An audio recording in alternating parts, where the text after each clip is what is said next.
Good morning, everyone. I'm a designer. My name is Conflict. Day one into design, and my first thought, I don't want to buy fabric off the shelves, cut them up, and stitch clothes. I want to create something that hasn't existed.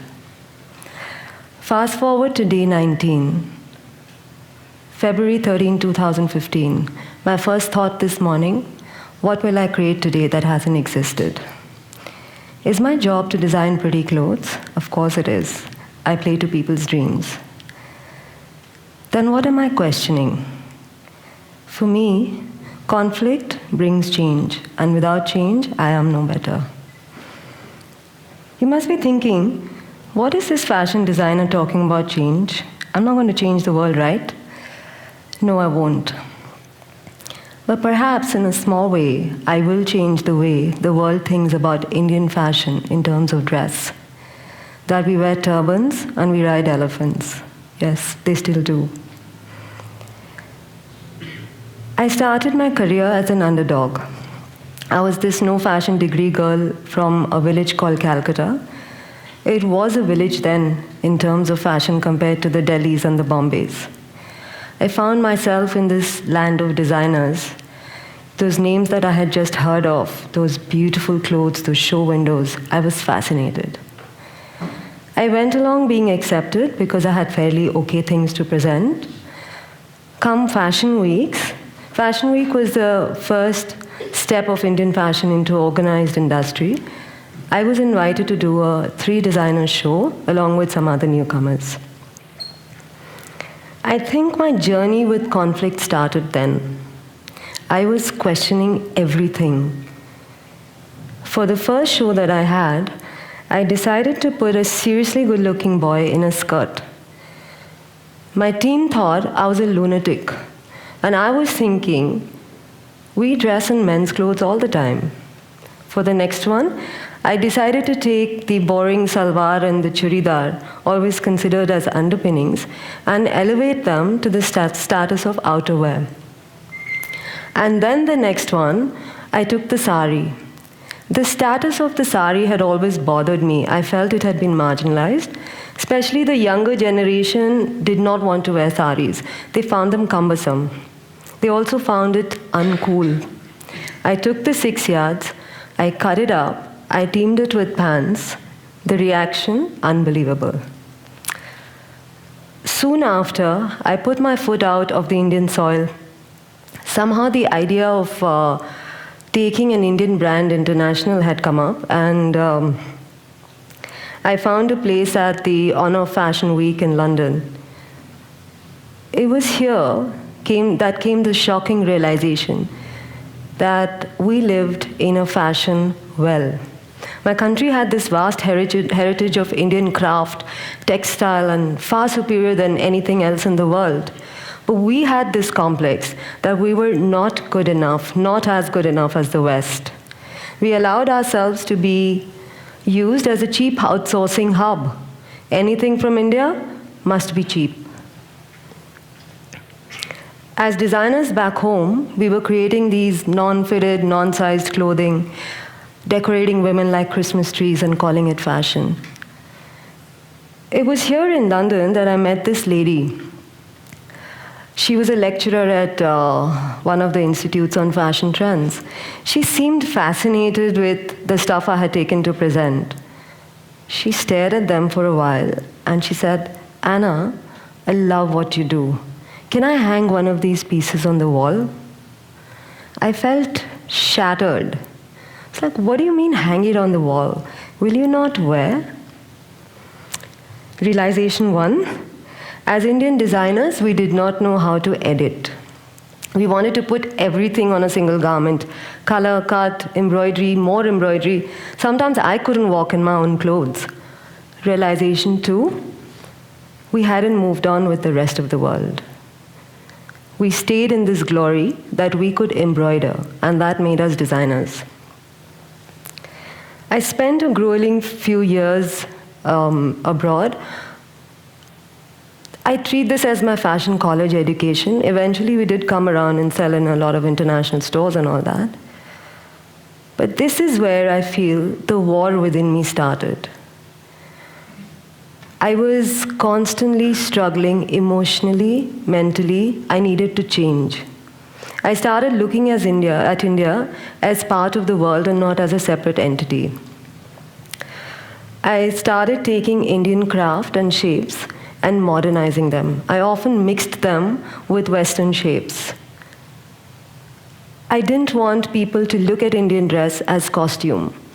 I wanted the world to look at Indian dress as design, as fashion.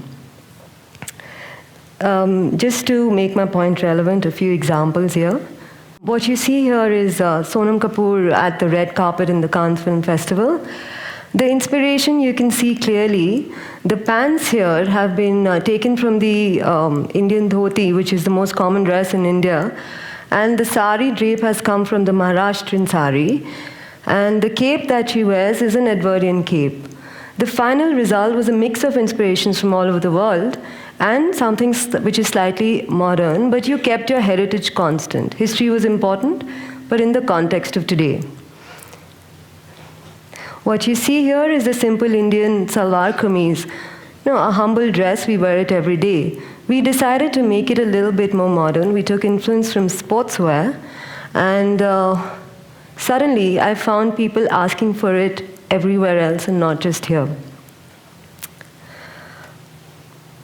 I had started blurring boundaries. I had changed, and I had found my voice. At this point, I would like to take you through my world of design and its perception. I have a gut feeling a whole lot of you are already thinking about the ramp and the pretty model sashaying down it, wearing sweet nothings, the designer taking a bow at the end of it, and all of us going out for this one big party. So deeply embedded is this thought in the minds of people that in March 2015, we were invited to do a finale show at a heritage museum in Mumbai. The morning of the show, the venue was vandalized and the show was forced to move out from there. The reason? You can't show nudity at a heritage museum. Nudity? Here we are trying to elevate craft into a different level. What can I say?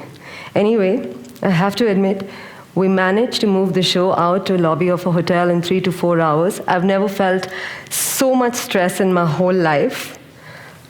The biggest stress, where do all those celebrities sit? Anyway,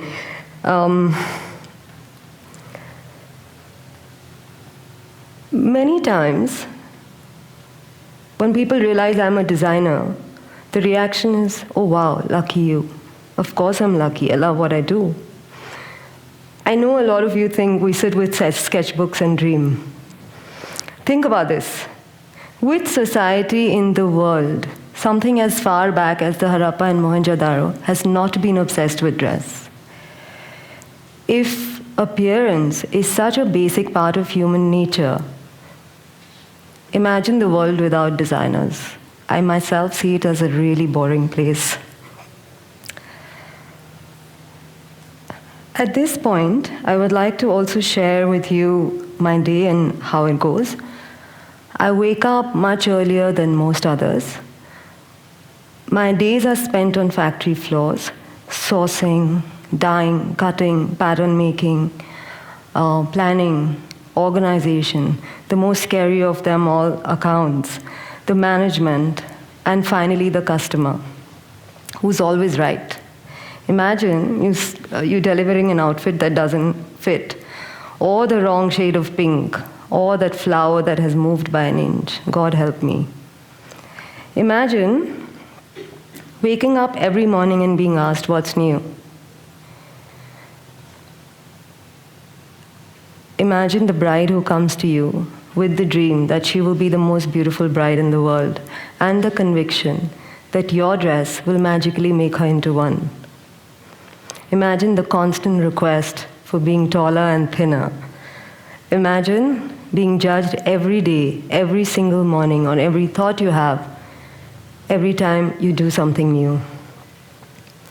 In spite of all these designer bags that you see under my eyes, I wake up still every morning, excited. I am blessed with the opportunity to do something that I love and create something out of just a thought. That bride calling you from that altar to thank you for making her dreams come true, it's all worth it. The actual process of creating a garment, it's almost magical. It goes through various stages of production, 12 to 15 stages, sometimes more. By the time it reaches the market, or by the time you finish with it and you present it, the actual show, the ramp, the trials, the fittings, etc., you've actually been through the process of a lifetime. And talking about the ramp, that constant butterflies that you have sitting backstage, what if at the show nobody turns up? Sharing some little crazy incidents here. We had a show about to start. Strangely enough, and I still can't find an explanation, our shoes started breaking. There is this utter panic. Show's about to start. You cannot send them without the shoes because the show will flop. What do? We found some rope and we started tying the model's feet to the shoes. While the models wobbled on the ramp, I had an article that said, the shoes are a piece of genius. For another one, the show is going on, suddenly zippers started breaking. No, it's not a quality situation here. Some of the models do have happier bodies. Somebody screamed at the back, "Ma'am, Scarlett O'Hara cut up curtains and gone with the wind and made outfits."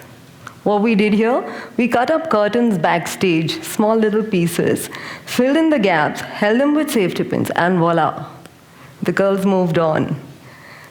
The answer is the show must go on. I'm asked a lot of times, what's my inspiration? It's a tough one. Inspiration can be from anywhere. That gorgeous butterfly, a piece of poetry, all of you sitting there in that stunning color combinations and your dress. It comes also with this stress to deliver. For me, mostly the stress to deliver in timelines. You suddenly just start getting inspired. It is a very emotional process. It's almost like writing an autobiography of yourself, what you're thinking, what your friends are, where you live, where you travel, what your mood is at that time. It is that and so much more of all of it. There is another strange perception of fashion. When people realize that I'm into this designer wear and all of that, oh, it's not for me.